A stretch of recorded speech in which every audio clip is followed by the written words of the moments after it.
All right, you guys, we're at one of the most expensive hotels in Dubai. They got Rolls Royces, G-Wagons pulling up. We got a Rolls Royce right here.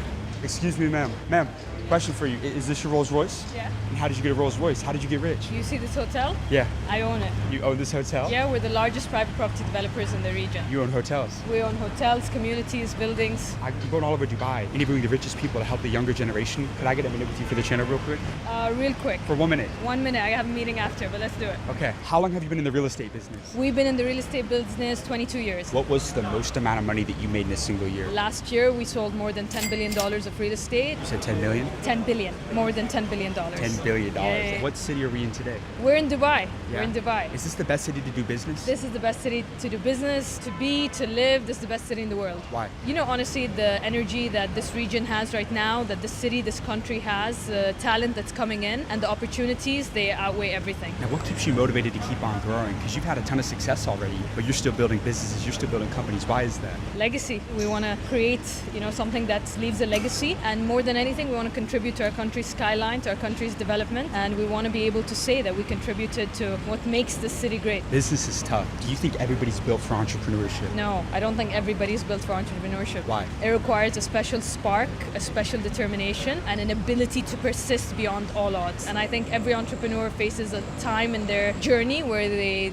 think, am I going to make it? Is this all going to be worth it? And just persisting through that and knowing and believing that what you're doing is going to make a difference, it matters, and you're going to make it. I think that's the toughest thing entrepreneurs face today. As a woman in business, have you had people that doubted you? All the time. But you don't listen to them? I don't listen to them because I have a father who believes in me, a husband who's supportive, and brothers that are amazing, and so I don't need to believe them. Why do so many businesses fail in today's world? Why do you see so many people go out of business? So it's a funny question because I'm actually a judge on Shark Tank Dubai.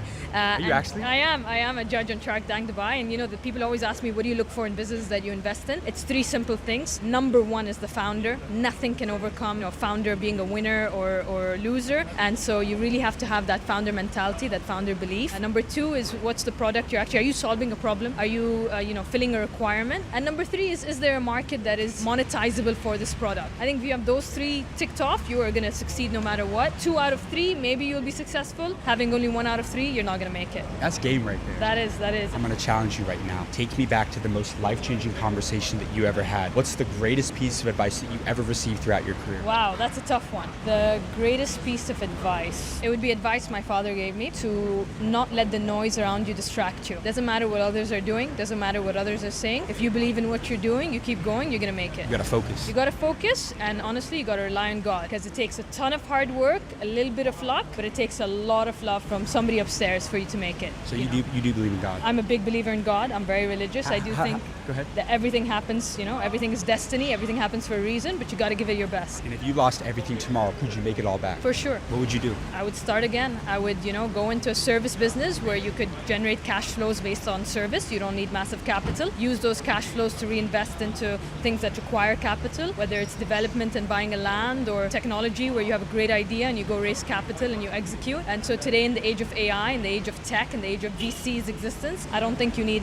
massive amount to start. You just need a good idea. You need grit. You need to work hard. You can use AI to build a business plan, build a prototype, build an app, and then you can raise funding and go for it. How old are you now? I'm 31 and I have 2 kids. 31 years old? Yeah. How do you balance being a mom, but then also running a $1 billion company? That's a great question. A lot of people ask me that question. I think it's about priority. You will not be a 10 out of 10 on every front. It's what matters in the day. What is a priority today? Is my kid sick today, or do I have a board meeting today? And you just have to juggle it. You do your best and you bring your kids in. I think a very important thing is, my kids, they come to the office, they see how hard we work, they're introduced to that environment, and so when you're busy, they know my mom's busy for a reason. It's not just she's not here because she's choosing not to be. 31 years old now.